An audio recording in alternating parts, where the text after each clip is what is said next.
Tem torcedor que não gosta de ver jogo no estádio, não é isso? Porque o estádio não tem máscara, se né? o time é ruim, é melhor você não... A TV ainda mascara algumas coisinhas, mas no estádio a situação é bem complicada, viu? Estamos começando esse linha que vai falar sobre a Supercopa, vai falar da vitória do São Paulo sobre o Palmeiras, o título do São Paulo, mas a gente começa com o empate entre Vasco e Flamengo no Maracanã, 0-0. Daqui a pouco a gente vai ouvir o Tite, o Ramon também, os personagens aí desse jogo. 0-0, e eu começo esse linha de passe perguntando para você, Eugênio, 0-0 pro Vasco? 0-0 pros dois. É mesmo? É, porque, claro, se você parar pra pensar, William, boa noite a você. Boa noite. Boa noite. Antes do jogo, É. ok, você vai olhar antes do jogo, o Flamengo é favorito pro jogo. Você acha que o torcedor do Vasco teria fechado esse empatezinho lá no começo? Mas com o transcorrer da partida, o jogo foi ficando igual. O Verratti teve boas chances. Os dois times tiveram as suas situações. O Verratti teve algumas situações ali. Aliás, esse ano ele não está com um bom rendimento, não está conseguindo aproveitar muitas das chances que são criadas para ele. O Vasco teve a oportunidade de estar na frente do placar.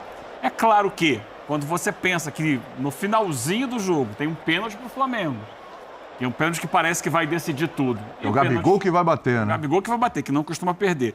E o goleiro defende esse pênalti. Aí você pode também pensar assim, mas pelo jogo, por 90 minutos, foi um 0-0 para os dois, porque acho que o Vasco ele conseguiu se superar. Clássico tem muito disso, né? Às vezes o pior time consegue equilibrar a partida em função de se doar mais em campo, tentar travar o adversário, bloquear espaços. E o Vasco teve isso, ele começou com muita dificuldade de jogar, muito para sair lá de trás, muita dificuldade.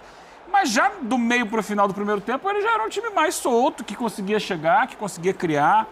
Usa muito o lado esquerdo, com o Piton, tentando fazer essa bola chegar bem para o Verratti. E no final das contas foi um jogo igual. Por incrível que pareça, você pega o meio-campo do Vasco.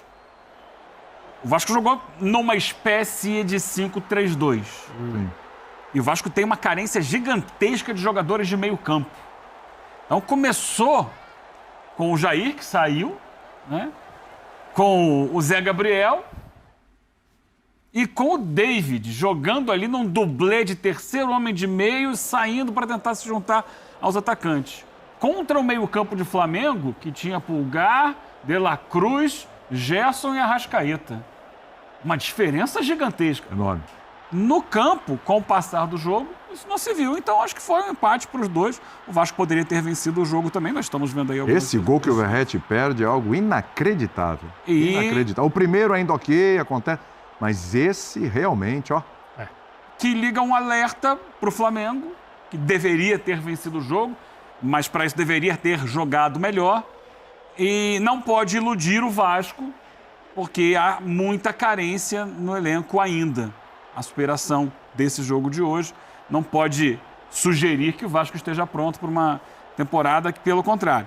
Claro que a entrada do Adson, a gente vai falar daqui a pouco, né? Sim. Qualifica o time ali pela direita e tal, mas as funções ali de volantes do Vasco estão muito carentes nesse início de temporada. E no final, só para pontuar. Pode falar. Não quero tirar aqui culpa do Gabigol, nem tirar méritos do Léo Jardim. Mas essa faixa final de gramado no gol à esquerda dessa vez do Maracanã, que está um pasto, talvez tenha atrapalhado um pouco, que ele bateu fraco na bola e aquilo segurou um pouco a bola. E aí é responsabilidade de quem toma conta do Maracanã.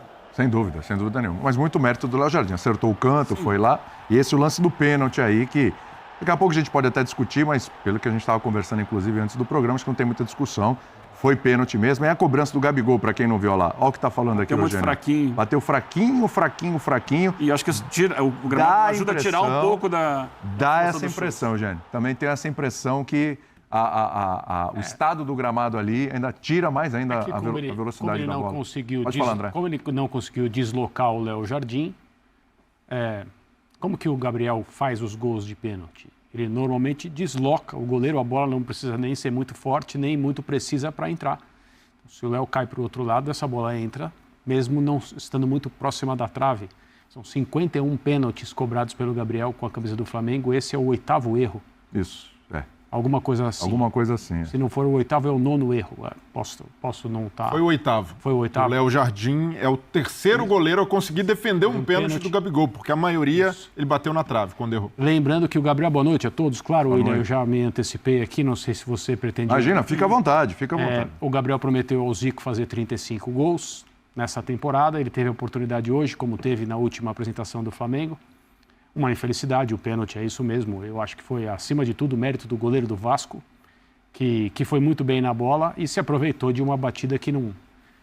Para entrar, com os goleiros de hoje, para entrar assim, tem que ser rente à trave e forte. Senão o goleiro vai conseguir tocar nela. Pode tocar e ela entrar do mesmo jeito, mas o Léo aparou a bola e depois segurou. Isso. A defesa dele foi uma defesa aparentemente tranquila. E muda completamente o que seria a análise do jogo, como disse o Eugênio. Estou de acordo com tudo que ele falou. E para falar um pouquinho mais de Flamengo, que era o favorito teórico por causa do elenco que tem, o elenco do Flamengo continua sendo o principal em nomes e em potencial, o principal da América do Sul. E essa é uma situação que cobra desse elenco o melhor, né?